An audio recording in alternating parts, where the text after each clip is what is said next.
So, in order to take care of your shoes, you have to build yourself a shoe cleaning, shoe maintenance kit. Now this is something that any soldier around the world will have. This is kind of a combination kit. I've just got this in a high-tech Magnum box, but I'm probably going to wind up going in an ammo can. The covers come off. This will wind up becoming my shoe shine kit. Transferring across, you keep old Kiwi cloths. Now, Kiwi cloths, this is a Kiwi cloth. Kiwi, these guys here, have been making shoe polish since the dawn of time, okay? Seriously, these guys have an autographed copy of the fucking Bible. You want to always have a couple of brand new Kiwi cloths in your shoe shine kit. There are people who make cloths that are like Kiwi cloths. It's the same thing. No, they're not. They have to be Kiwi cloths. I don't know why that is. I've tried other brands that are cheaper. It doesn't work. You're gonna need to get yourself an old toothbrush. You need an applicator brush.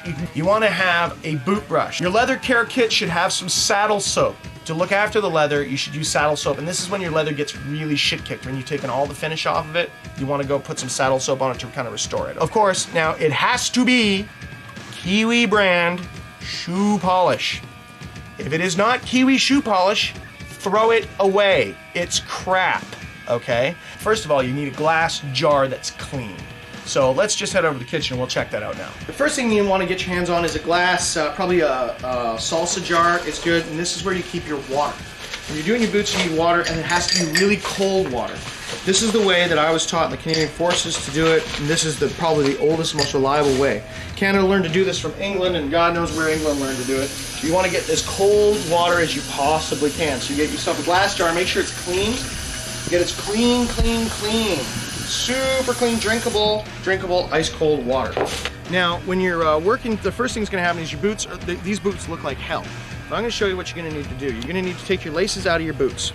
Next thing you need to do is you got to get the mud off the boot. You're not going to be able to care for nothing with all the shit on the boot.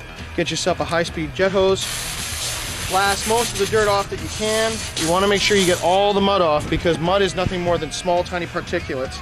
So you want to rub it. You actually got to get in there with a cloth and get this as clean as you can. Some people use an old boot brush. You can do this in a bathtub or wherever. Get it on there. Get all the crap off the boot. Vibram soles, oil-proof, slick-proof soles. Give her a quick wipe. Doesn't take too long. That's pretty much good. That's only about as clean as it needs to be. Now, before you get started, get yourself some propaganda, lay it out here on the floor.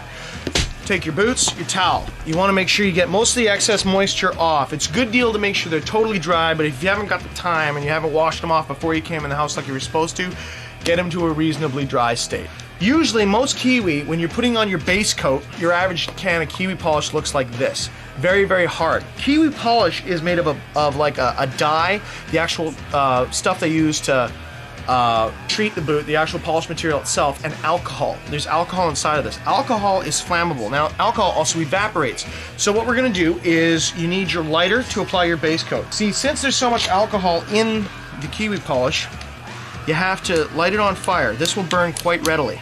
The alcohol catches and begins to go. Okay, now you're gonna let that fire spread, and what it's doing is the alcohol will burn and cause the polish to go to a very, very liquid format.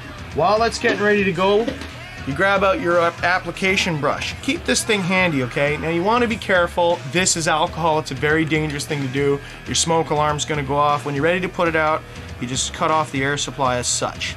You pick up your boot, your applicator brush. Dip it in there while it's still liquid real fast. Smear it on the boot. All up in here. Make sure, this is why the laces have to be gone. This is an integral part of your boot. Put it around the sides. You got to go fast. Otherwise, it gets back to a solid state and you won't get the absorbency. The hot alcohol and the wax suck it into the boot.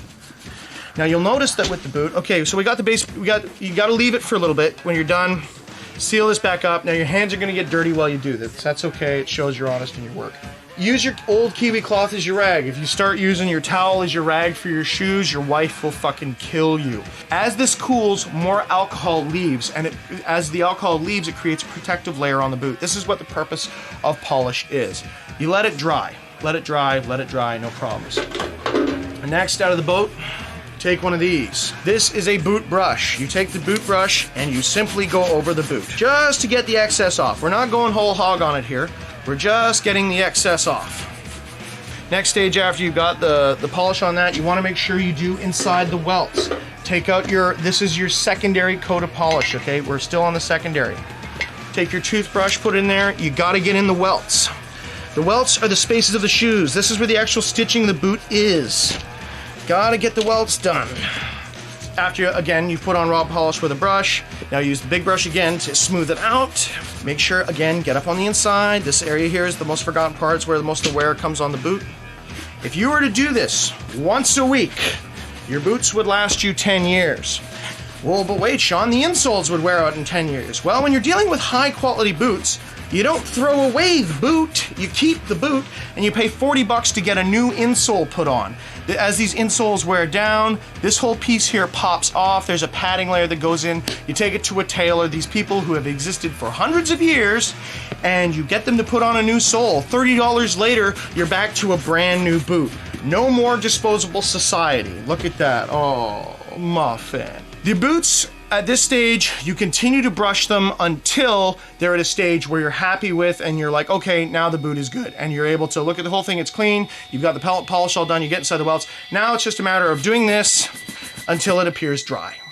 Whenever you take your laces out of your boots, you put the lace inside the boot that it belongs to. What lacing is lacing is supposed to be a way for you to tie up your boots so that they're effective. The lacing system that I use is a sport lacing system, which is designed in case you need to get the boot off and you do not wish to damage the boot. You can cut the boot off. It's a little bit tricky, so you got to pay attention on me here. The first one goes over the top, then it comes underneath, and it goes up and over. Okay? So anytime that you're going up, you always are going on an angle in the same direction. If you want to be totally tricky about it, you can make sure that that your lace is kept flat. Okay, after you get that one done, the next one you come underneath. You come underneath on this one, and then you go underneath again over here. Yeah, this is where it gets a little tricky. The goal here, the reason why you have to do that is because you do all the laces wind up kind of going up in the same direction. Okay, and it gives an effect that your boots have stripes.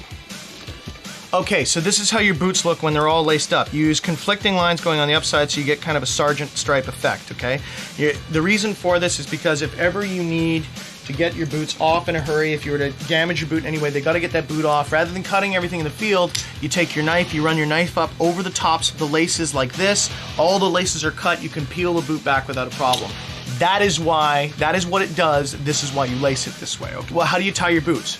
Answer, you don't. You do what's called captain bars. This is the way captain bars look. They're simply, you take the two ends of the boots, after you've laced it up, you tighten everything by pulling on these, you get it all nice and tight and snug. Not super tight. Your boot's gotta be able to just snug. You take the top of each one, you throw it through each eyelet. One over like this, back over across to the other eyelet. While you've got your boots, you're there, you snug it up tight around your foot, and then you tuck these down inside the boot. So your laces are not flopping around. Nothing's worse than a boot with combat laces. That's why you never see spec ops, you can never even see their laces, because they do captain's bars. As your boot flexes, these will loosen, and it will loosen your boot to the perfect snug fit. You do not tie your boot. If you're finding that this does not work because of the type of boot you have, then you tie it, but when you tie it, you make sure you tuck the knot in. Now I'm gonna do the same thing again to these really shit-kicked old Garrison boots you can probably find in a thrift store. Okay, see, take a good look at those toes. Right in close on the toes, eh? Yeah, look at them, that's how they work. Okay, now I'm gonna just get these boots to where those boots were at. If I was to assign a formal log boot, which I think is the best looking combat boot, it is a Garrison style boot. Okay, these are Garrison boots, these are Canadian Garrison boots. They're also called paratrooper boots from the Second World War. If you're looking for a showy boot that you can wear to the punk concert, or if you're gonna wear out downtown or something like that, these boots look amazing when polished properly, but if they're not polished properly, you look like a skid. Okay, so if you're gonna put the effort in, you wanna put the effort in on these boots. Now, the problem here is to get a mirror shine on these, we look back at the toes, and although the toes both look better now, the judging of the boot is done by the toe. So, oh, look at all the pits and marks and everything. What do we do? Well, you've polished up this point, you repeat the process. You take your lighter and you do it again. Now, you've got these boots, you've got this coating on them. Where do we go now? The refrigerator. If you're doing a major boot resto, quite often they'll warm them up on low in the oven and they'll put the boots in it before you even begin the procedure. Heats the leather, lets them suck in the polish. I usually find that if you've had new boots that's for boots that are really far gone, like holy crap, they're trash. You can do that. I've never let a boot go to that stage. When you're healing all the holes, you smooth it out, and then in order to let it harden faster, you put your boots in the freezer and you let the cold work their magic with the polish. After they've been in the freezer for 15, 20 minutes, the polish should be pretty hard, so when you brush it, it won't move around so much. And you can keep filing on it, just really light brushing as though you're like polishing glass. Okay, now to get a glass shine, that deep glass shine, you need a new kiwi cloth or an area of a kiwi cloth that has not been touched. You take the cloth, you take 2 fingers, you pull the cloth over your fingers like this, so it's hanging over these 2 fingers. You take the cloth, you twist it. You take the cloth, then wrap it around your hand so you hold it in place. That's how you hold the cloth. You take the ice water and your new can of kiwi polish. You've got the boot clean already. You've got a new clean piece. There's no dust to scratch the finish on the actual boot itself. You dip the 2 fingers in the cloth. Now, it won't absorb, so you have to pat it on the back of your hand. Okay, you gotta pat it on the back end so you can feel the water. You see how it's wet there now? A little bit wetter than that. Get this to a certain dampness where you touch the side of your face, and it shouldn't leave residue on the side of your face. It should just feel damp. Right now it's too wet. I'm leaving stuff there. The reason for that is just the right amount of water that's cold causes the polish to solidify quickly, and it provides lubrication for the wax on your fingers. Now, you don't press hard. That's the thing. You put a little bit of wax on, you go turn on your headphones and put on Ministry, and then you play a song from Ministry's box set called Fucked, okay? And then all you do is you start on one side and you do little circles the same way over the whole boot. Not too heavy, not too soft, over the whole boot. Okay, now I've got a ton of polish and a ton of water. So what are you gonna do? Well, we gotta work the water off. How do you do that? You do circles. You continue to do this for an hour.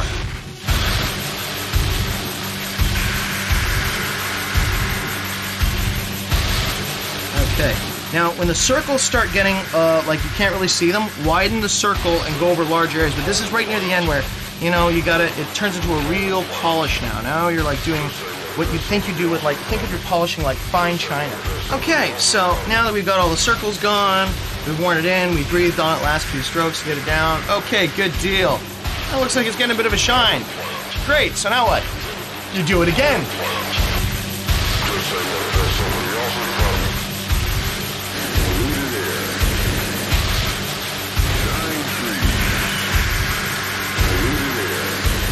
Okay. Now, we've gotten it to the point where, you're putting like a microscopic amount of water on there to shine it on, and you dry it down, you get to the point where you got the air point, so, and symbols on the phone, doing the symbol. So, we're just going to show you where we're at. Right now, this is a good start. This is where I'm usually at when people go, if you put the boot on this here now, okay, I don't know if you can see that, how's that coming through on the tape? That look okay, or what? Okay, so that's how you do a boot, okay? And now you do it to the rest of the boot and the other boot, and both shines have to match right, otherwise you look like a clown.